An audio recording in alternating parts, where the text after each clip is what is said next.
noches a todos. Muy buenas noches. Vamos a tener esta pequeña reflexión antes de nuestro momento de música y adoración que siempre tenemos, porque es muy bueno pues también reflexionar sobre el misterio del Señor allí, ¿no? Uno lo ve y claramente para la lógica humana es muy difícil concebir que ahí esté Jesús vivo, ¿no? Pero más allá de entenderlo con nuestra lógica, es confiar y creer en Él, ¿no? Tener esa fe de que ahí está presente y que aunque nuestra lógica no pueda entenderlo, pues también el Señor no deja de actuar por eso, ¿no? Sino que el Señor siempre actúa en ese silencio, así como muchas cosas que nosotros nos suceden en la vida que no entendemos con nuestra lógica y que es difícil verlo, pues cuál es el llamado a confiar en Dios, a confiar en su plan, aunque nosotros no lo entendamos muchas veces, ¿no? Aquellas cosas que nos pasan que no esperamos, que no quisiéramos que sucedieran, como suceden y suceden, ¿no? Entonces allí es esa invitación. Yo creo que constantemente el Señor nos invita a eso, ¿no? A confiar en esa lógica de Él, que es perfecta porque es Dios. Entonces creo que desde ese pedazo de pan también es ese llamado a confiar en Él, a que Él actúa en ese silencio. Marino Restrepo, nuestro fundador, en una ocasión cuando estaba entrando en estos misterios de la fe y estaba recién en su proceso de conversión, se preguntaba mucho eso de por qué adorar al Señor, y él le hacía la pregunta directamente y le decía: no entiendo por qué es necesario adorarte, o sea, tú eres Dios, que vas a necesitar que nosotros, criaturas humanas, miserables, vayamos a adorarte a ti, ¿como para qué? ¿No? Él se hacía esa pregunta y el Señor le respondía a Marino diciéndole pues que Él no necesita que nosotros le adoremos, pero sí nosotros necesitamos adorarlo a Él, porque precisamente somos frágiles, somos humanos. ¿Y qué pasa? Que cuando adoramos al Señor ponemos todo en orden en nuestro corazón, porque estamos aprendiendo a poner al Señor en el primer lugar, porque Él es el Señor, y adorarlo nos permite no caer en ninguna idolatría, nos permite ponerlo a Él en el primer lugar, porque muchas veces cualquier circunstancia de nuestra vida nos puede hacer trizas la vida, nos puede desestabilizar, nos puede hacer sentir miserables, durar una semana tristes, durar sin esperanza, preocupadísimos, nada tiene sentido, la vida se vuelve gris, y esto ocurre cuando el Señor no tiene el primer lugar, y la adoración nos da esa gracia, esa fortaleza de que el corazón se ordene, de que esa jerarquía de valores esté bien y que el primer lugar sea para el Señor. Eso hace que la paz de nuestro corazón no se turbe por cualquier cosa, no se deje desestabilizar, porque sabe que el Señor tiene el control de las cosas, el Señor tiene el control de absolutamente todo, y en eso descansa el alma, en eso descansa el corazón.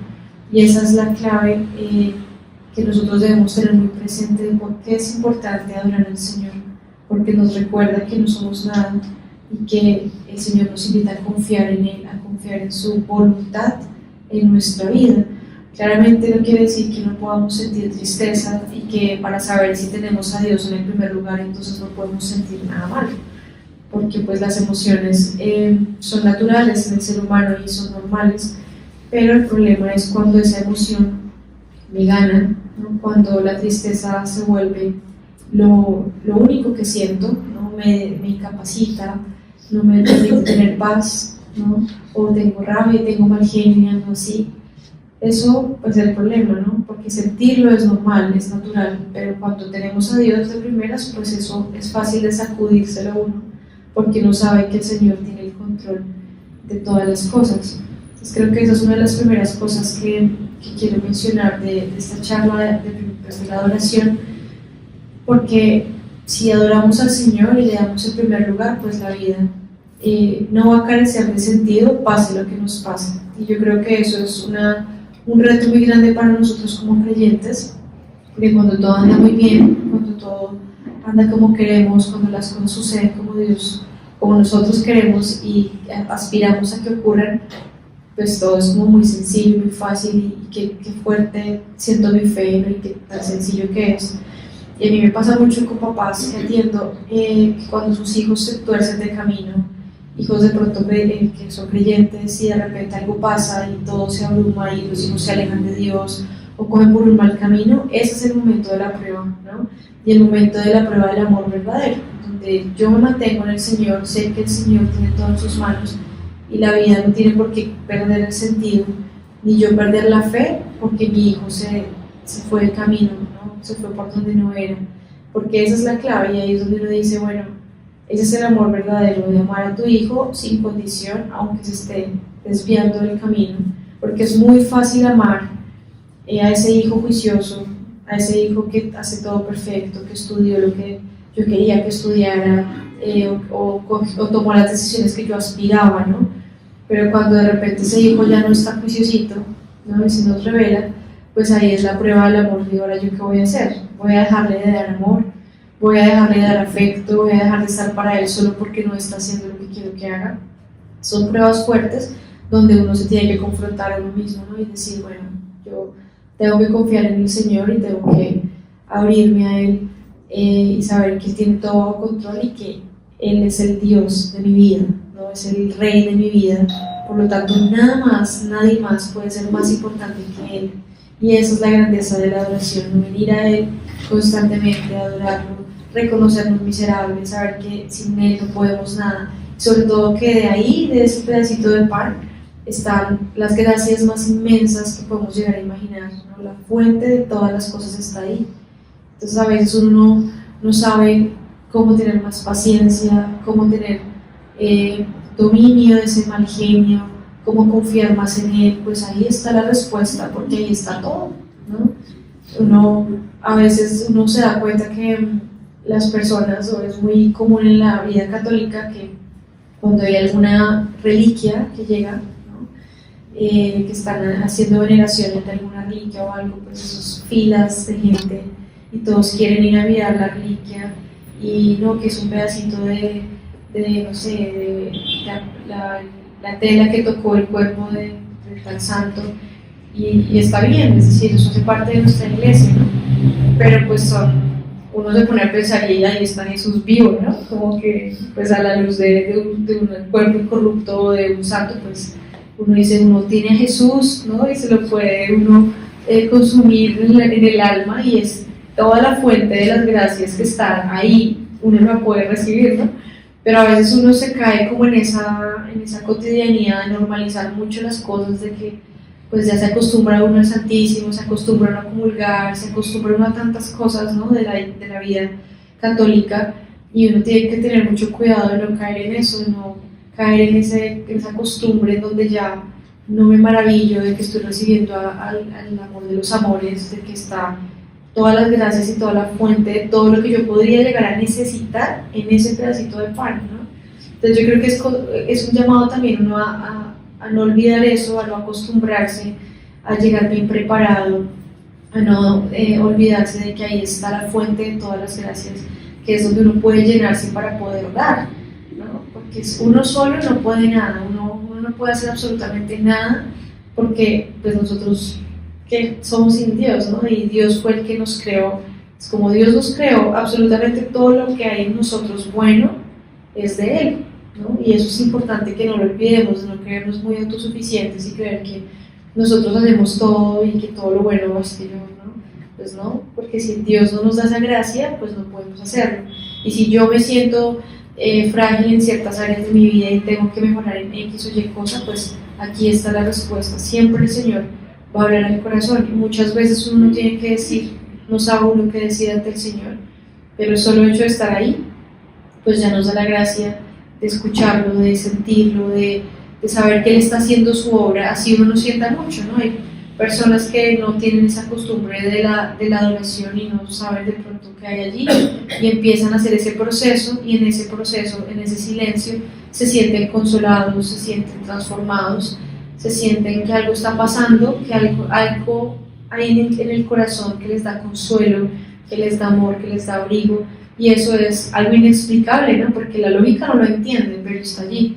Me hace acordar mucho esta reflexión de mi hermana, que hace muchos años, cuando ella estaba muy lejos de Dios, vino a una vigilia de adoración acá y ella era la persona más racional e incrédula de muchas cosas. Y vino aquí, pues venimos juntas, en esa época muy alejadas de Dios, mi mamá estaba aquí en el grupo, y en una vigilia de Pentecostés, las dos obligadísimas acá, y mi hermana pues se burlaba y decía, pues ¿qué es eso? La gente es súper fanática, que dice que ahí estaba un Dios, y se burlaba y todo el tema. Y en un momento como que resultamos aquí adelante porque había espacio, porque estaba muy lleno ese día, y resultamos ahí, porque mi mamá insistía que vengan, que van a hacer una oración, que hagamos adelante, entonces nos hicimos adelante. Cuando nos dimos cuenta, mi hermana estaba arrodillada ahí llorando, quebrada completamente, y lloraba, lloraba, lloraba, y yo era impresionada porque mi hermana era la más resistente a venir, ¿no? Y ella pues después contaba que ella sentía, o sea, había sentido el amor de Dios en ella, o sea, como un abrazo, como un consuelo inexplicable para su razón, ¿no? Ella decía, yo no sé cómo explicar lo que sucedió, pero ahí está Dios, ¿no? Después de que llegó toda obligadísima con su mente lógica y racional a venir a decir, a mí no me vengan aquí a meter cuentos, y entonces llega el Señor y la tumba, le tumba todo ese intelecto racional, ¿no? Desde algo tan sencillo como hacerla sentir amada, que se da cuenta que hay algo sobrenatural, ¿sí? Que aunque nuestra lógica no lo entienda, no por eso dejan de pasar cosas, no por eso el Señor no deja de sanar, porque el Señor no se queda mirando eso, el Señor nos ve con todo el amor, aunque vengamos llenos de miseria, con todas las malas decisiones de la vida, llenos de pecado, el Señor nos abraza y nos ama y nos derrite en un segundo, ¿no? Nos quiebra. Y eso es muy bonito porque eso es algo que nunca se lo va a poder robar nadie a mi hermana. Es una experiencia personal que tiene, ¿no? Y que nadie se la quita, nadie se la roba. Y eso es muy bonito cuando uno se abre y ver ese tipo de circunstancias que suceden, pues es impresionante. Y más que mi hermana estaba súper alejada en esa época, ella estaba casi metida en hechicería, o sea, ella estaba en unas cosas súper pesadas. Pero el Señor en ese momento fue el inicio de su proceso de cambio y de acercamiento a Dios. Entonces, bueno, yo creo que ya para cerrar es un llamado, primero a saber que necesitamos adorarlo, ¿sí? Que Él no necesita que lo adoremos, sino que nosotros necesitamos de Él, ¿sí? Para no caer en idolatrías de ningún tipo, para no poner a nadie en el lugar de Dios, ni una persona, ninguna situación, ninguna circunstancia, ni el trabajo, ni un sueño, ni un deseo, sino que el Señor sea lo primero para que de esa manera nosotros podamos tener paz y podamos vivir tranquilamente nuestra vida, con la mirada puesta en el Señor y en el cielo, que es nuestra meta. Eso es claro. Lo otro, saber que si nosotros queremos ser santos y queremos volvernos mejores seres humanos, necesitamos llenarnos de la fuente de todas las gracias y de todas las virtudes que es el Señor. Solos no podemos hacer absolutamente nada. Necesitamos de Él para llenarnos. Entonces esa es la fuente de todas las gracias. Aquí están todas las respuestas a todas las cosas. Creo que eso es clave en la reflexión y en este momento de adoración. Y tercero, pues no acostumbrarnos, no dejar que estas prácticas religiosas se nos vuelvan un tema como que ya no importa, o que venimos aquí pues a ver cualquier cosa, o recibimos al Señor sin tener esa conciencia que estamos recibiendo a Jesús, y prepararnos bien también para recibirlo. Pues bueno, eso es la charlita de hoy, y bueno, quedémonos en oración y que este espacio pues nos ayude precisamente a adentrarnos a este misterio de la adoración que es tan increíble. Amén. Amén.